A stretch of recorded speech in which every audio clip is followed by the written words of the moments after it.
Ага. Ты ж правда мой новый парень, да, Санс? Да, конечно. Те, кто не будет верить, я их убью так же, как и Чарла. Всем привет, с вами я, Мишка. И сегодня я бы хотела вам сказать одну хорошую новость. Для моих 7 подписчиков, конечно. Во-первых, я рада, что у меня есть 7 подписчиков. Во-вторых, я беременна от Санса. С Сансом, прости господи, поженились. После этого Джекс узнал об этом и прилетел с самой Канады. Джек с Сансом начали файтиться. И после этого Джексу узнается страшная правда.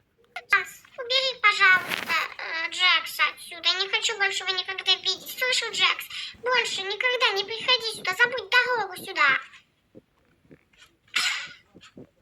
Санс, прости меня, то, что я не говорила, что у меня есть бывший. Я не думала, что он придет. Ничего, дорогая, я все понимаю. Я буду любить тебя, несмотря ни на что. Несмотря на твоих бывших. Не тронь святое, храпун!